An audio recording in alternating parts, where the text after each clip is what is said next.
Alright guys, so with Vritra being out on both the JP version of the game and coming out in just a couple of days over on the NA version of the game, or she might even just already be out depending on when this video goes live, now seems like the perfect time to go ahead and give her video. Although, funny enough, I think she's kind of out at a bad time on both versions of the game, because if you're on the JP version of the game, not only is like Melusine out, but then Oberon's going to come out, and then the New Year's banners are going to come out, and on top of like the new servant we get for that, there's also going to be like the scaling raid up with all the different servants that also go on raid up. But it's the same thing for the NA version, but it's Muramasa who's going to be coming out. And then we also know that people like Super Orion are also going to be coming out with him as well. So it's just kind of like a really unfortunate time for her to actually release on both versions. But admittedly, she is pretty good. I personally have a lot of qualms with her, specifically about her third skill. We will talk about that when we get there. And admittedly, she is actually kind of a cute character, so I'll give her that. At least she's got that going for her.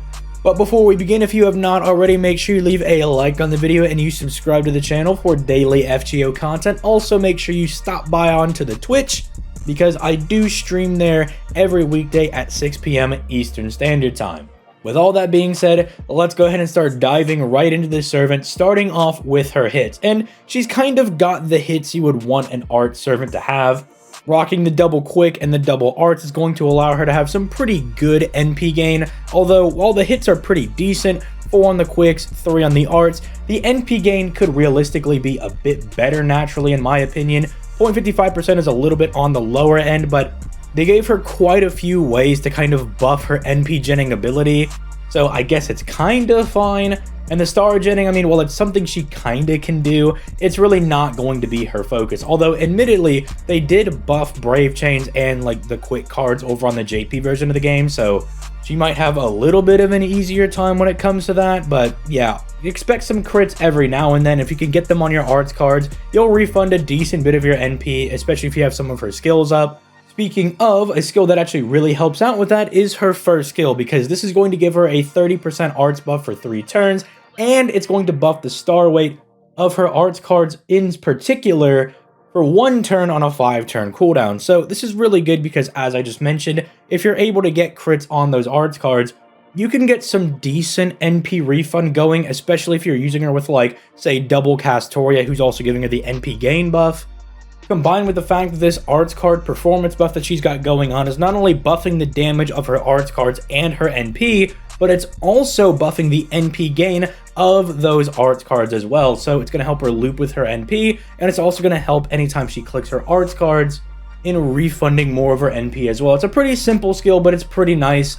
If you're wondering why the star weight is not for 3 turns, because I'm assuming they're not having it be a 3 turn, so that way if you want to get a quick crit for whatever reason, or if you want a buster crit, you still have the ability to do those, and you can kind of time this at a point whenever you've got like some stars in rotation and try to get a nice arts crit. But unfortunately, because it's tied to the arts performance buff, you're probably just going to spam this skill every time it's up anyway, because you really want to be spamming her NP, so the arts buff is probably going to take priority over the crit thing. But I don't know, it might come up when you're playing with Vritra. Her second skill is where things actually start to get a little bit interesting, because she gives herself a special damage mod against divines, but interestingly enough, it's also for the entire party.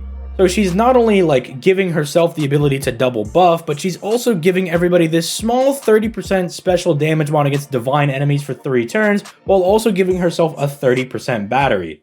The nice thing about this is that Divine's not a bad special damage mod to have.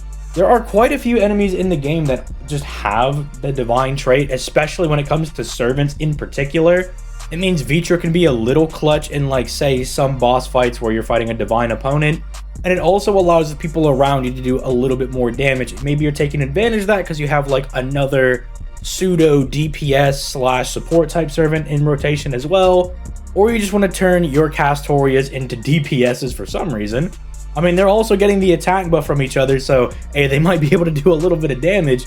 So it's interesting that she's able to do that, but the 30% battery is also really nice, especially if you're using Vritra as a farming servant, but you only get her at NP1, because one of the struggles that a lot of servants have at NP1, whether they be busters or they're not just doing enough damage or quick servants not doing enough damage, or they're not getting enough refund, and art servants even have that issue as well, that if they're not getting enough overkill, sometimes you'll find that they're kind of at like 97% NP, or maybe they only refunded 90% of their NP. Having this 30% battery is a nice little insurance blanket for her to make sure that she can farm even at NP1.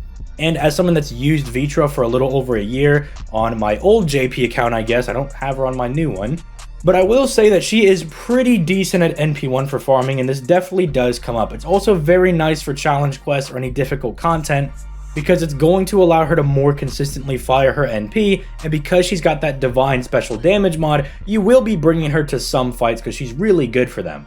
Now, here's the frustrating skill, the third skill. I like the NP every single turn. You know, getting NP every turn for 5 turns is really strong. Like, in total, she's going to give herself back 50% NP, which is really good over the course of 5 turns. Giving herself a guts that lasts for 5 turns on a 7-turn cooldown, that's also really insane. It means that in most battles, she's going to have this little security blanket that's keeping her alive. The thing I don't like is that she increases the party's NP damage 1 time by 20% for 5 turns. So basically, the duality you have when it comes to Vritra, especially if you want to use her for farming at NP1, is that you really want this skill for the NP regen every single turn, because it's going to help her farm. It's going to make her more consistent. But you want to save the NP damage for the last node, because if you're using her at NP1, you know, you're going to want all the different buffs that you can get, and that NP damage buff is multiplying into the arts buff and the attack buff that someone like Castoria is going to give her, and you don't really want to waste it on the first node where you probably don't need it. Now, that was the only thing about this skill that really frustrated me. I was like, alright, can we just retroactively buff this and maybe just say she gets it for 3 times? That would be kind of nice for 3-turn farming. It would make this skill just easily spammable, but all in all, her skills are fine. She could still get the job done. It's just one of those things that kind of irks me because of how that interacts if you want to use her as a farming servant, because she is an AoE art servant. Although you could argue that they're trying to make you shy away from using her as a farmer, because when you look at her NP, they only gave it 3 hits. You know, typically for like really good farmers, you'll see them having like 4 or 5 hits to really get that good overkill. But she's only got 3, so maybe you could argue that they're trying to have you shy away from that. And all the effects they gave on her NP are all really good in boss fights, but they're not really good when it comes to farming. Sealing all the enemy skills for 1 turn is really insane. It's going to stop the bosses from doing anything annoying to you. Reducing their critical attack chance by 20% for 3 turns is also really good, because when you consider that she's an art servant and she's going to be stacking this against them, it means you can really reduce the chance of a boss just blasting you with crits, which is another way they can kill you outside of NPs. And then on her overcharge, she's lowering their arts resistance by at least 10% for 3 turns. But if they wanted this to be for farming, you'd think they'd make it like something that actually procs first so she could do more damage. So while I was kind of going on that whole rant being like, oh, this really hurts her if you want to use her for farming, I would probably argue that that's not what they were building for someone like Vritra. I think she just kind of has the ability to do it, but it's not what they were building her for. It seems like they want you to bring her into a boss fight, preferably like say a divine boss fight, and just start debuffing the enemy a lot and start weakening them as the fight goes on. You know, your arts NPs are going to be doing more and more damage every time you fire them because of the arts resistance down. She'll be getting the divine special damage mod. The arts buff is going to help her out, refunding NP every single turn. The guts is going to keep her alive, especially in conjunction with, say, someone like Castoria, who's also got solemn defense. You're locking them out of their skills, so they're not like spamming dodges or invincibilities to keep themselves alive. But it does mean that she can kind of suffer a little bit when it comes to like specifically NP1 farming. Now, if you're someone that's going to go really hard in the paint for Vritra and you go for like NP2 or 3, that issue is going to be like way more minimized, because you're just going to have raw NP damage from wailing out on the banner that you don't need the NP damage buff on the 3rd skill as much. But again, just kind of a little bit of my evaluations of the servant, right? You can use her for farming, but she'll kind of struggle a little bit, but she'll get across the finish line. But it seems as though she's better tailored and performs better in actual fights, because that's where all of her skills and everything are really active. Do I recommend you go and summon for Vritra? I mean, if you really like the character or you think that she's like really cute or something, then yeah, by all means, go for the servant you like, right? I'm never going to tell somebody to not summon for a servant that they want, But just keep in mind again that like the next couple of banners are going to be kind of insane, and Vritra is not even limited at all. She is indeed one of those servants that can just spook you on literally any banner, so it's like you also got to kind of keep that one in mind as well. But if you don't really care about that, and again you really like her a lot, she's on rate up, so you can try to go ahead and get her now. Just again, remember that on JP, we're going to probably get a really insane New Year's, and on NA, we know about the insane New Year's. But let me know if you guys decide to summon for her or not. Whether it be on JP or NA, let me know in the comments down below, and let me know if this video served as a catalyst for your amazing, I'm sure, summons. With all that being said, I'm going to go ahead and get out of here. You guys have yourselves a nice day. Peace, late, guys.